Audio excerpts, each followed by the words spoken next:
നമസ്കാരം. പശ്ചിമേഷ്യയിലെ സംഘർഷങ്ങൾക്ക് അയവുവരുമെന്ന പ്രതീക്ഷയ്ക്കിടയിലും വിപണിയിൽ ആശങ്കയൊഴിയുന്നില്ല. ഹോർമുസ് കടലിടുക്ക് തുറക്കുന്നത് സംബന്ധിച്ച നിർണായക പ്രഖ്യാപനം ബുധനാഴ്ചയുണ്ടാകുമെന്നാണ് സൂചന. ഇറാനും അമേരിക്കയും തമ്മിലുള്ള ഇടക്കാല കരാറിന്റെ ഭാഗമായി കപ്പലുകൾക്ക് കർശന നിയന്ത്രണങ്ങളോടെ സഞ്ചാര അനുമതി നൽകിയേക്കും. ഇതിനിടയിലും ചെങ്കടലിൽ ഇന്ത്യൻ കപ്പലിനു നേരെയടക്കം ഹൂതി ആക്രമണങ്ങൾ തുടരുന്നത് വിപണിയിൽ ആശങ്ക സൃഷ്ടിക്കുന്നുണ്ട്. ഈ സംഭവവികാസങ്ങളെ തുടർന്ന് ക്രൂഡ് ഓയിൽ വില കുത്തനെ ഇടിഞ്ഞു. ബ്രന്റ് വില ബാരലിന് $80 താഴെയെത്തി.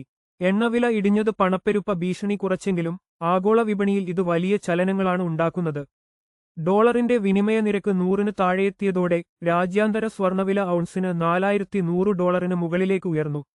വരും ദിവസങ്ങളിൽ കേരളത്തിലും സ്വർണ്ണവില വർദ്ധിക്കാനാണ് സാധ്യത. അതേസമയം ഇന്ത്യൻ ഓഹരി വിപണി ഇന്നലെ നഷ്ടത്തിലാണ് വ്യാപാരം അവസാനിപ്പിച്ചത്. മുഖ്യസൂചികയായ സെൻസെക്സ് 210 പോയിന്റ് നഷ്ടത്തിൽ 78,029-ലും നിഫ്റ്റി 159 പോയിന്റ് ഇടിഞ്ഞ് 24,615-ലുമാണ് വ്യാപാരം അവസാനിപ്പിച്ചത്. വിപണിയിൽ പുതുതായി നടപ്പിലാക്കിയ ക്ലോസിംഗ് ഓപ്ഷൻ സെഷനിലെ മാറ്റങ്ങൾ സുതാര്യത ഉറപ്പാക്കാനാണെന്ന് സെബി വ്യക്തമാക്കിയിട്ടുണ്ട്. കൂടുതൽ വിപണി വാർത്തകൾക്കായി ഈ ചാനൽ സബ്സ്ക്രൈബ് ചെയ്യൂ.